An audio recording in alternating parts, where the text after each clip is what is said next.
Well, he led the Chicago Cubs to its first World Series win in 108 years. Using his unique and unconventional managerial style, the team and fans rallied behind Joe Maddon's trademark catchphrase, "Try not to suck," and his other fun-loving ways as well. Oh, so great. Now he's got a new book coming out tomorrow talking all about his motivational and philosophic leadership with the Cubs and two other major league clubs for 19 years. Joe Maddon is joining us now to talk a little bit more about what is being called the Book of Joe. Hello to you.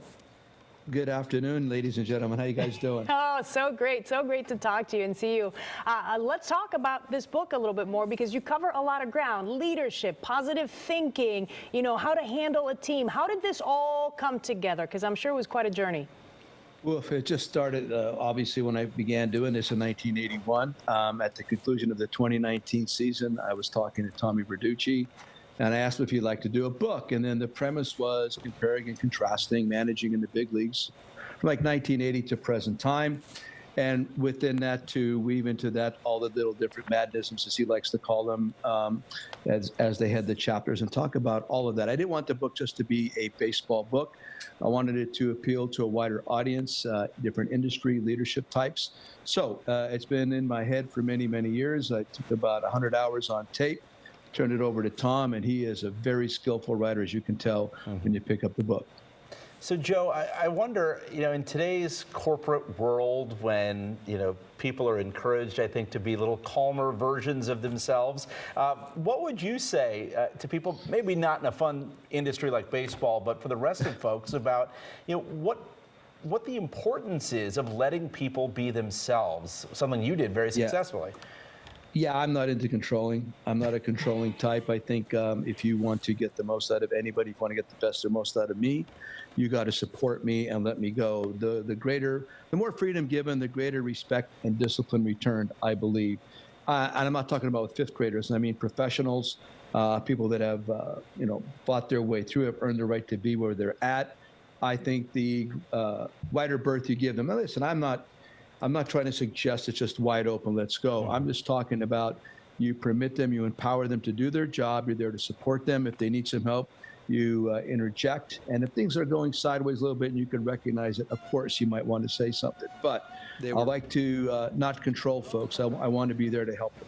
I like that message, right? Okay, so I'm sure you've heard of everything that's going on here with the White Sox, and I'm sure a lot of people would want to ask you a little bit about, perhaps is there a possibility of you coming back here to Chicago? Is that something that is even thought about? No, I mean, I haven't been approached by anybody from the White Sox. They're just getting over their season. I'm sitting here. Did the book, and I'm doing a lot of different Zooms and interviews, and I believe that if I'm appealing or not, it's going to be determined by how whomever reads it and what they're looking for. I didn't want to, yes, I'd like to manage again. Yes, I'd like to be in Major League Baseball, but I didn't want to do it in a disingenuous way. This is what's going on with me right now. This is what I believe. I want analytics, but I do not want it to control baseball. I want baseball to control the data and information. So if that matches up with somebody, I'm in. And if it doesn't, I get it. Golfing, gardening, and grilling. I just mowed both lawns. I just pressure washed the garage. I'm going to go to my sister's for dinner. I'm having a pretty good time. All right, yeah, the leaves look beautiful behind you. Joe, Thank you. You brought up analytics and all the other ways that the numbers guys have ruined every industry, not just baseball. But, I mean, is it still fun the way it was when you got started? Oh my God, yeah. I mean, I'd love to see that go back to that. And again, with all the numbers, that's everybody's opinion. I mean, those numbers are not perfect. That's a particular group getting together. They create their metrics. They apply weights to different areas and determine this is what's right. And I think people believe it's just this perfect system, and it's not.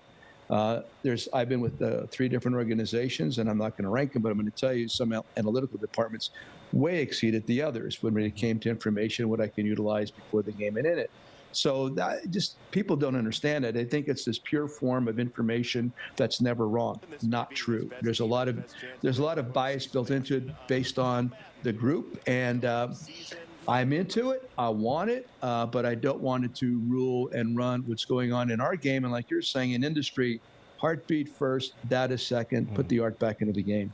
All right, one of my favorite quotes of yours, do simple better. I love it. Thank you so much for joining us today, Joe.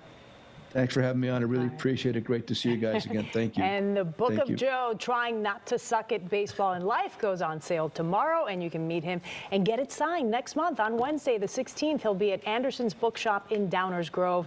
That's at 7 p.m. Be fun to have him back in Chicago coaching baseball, wouldn't it?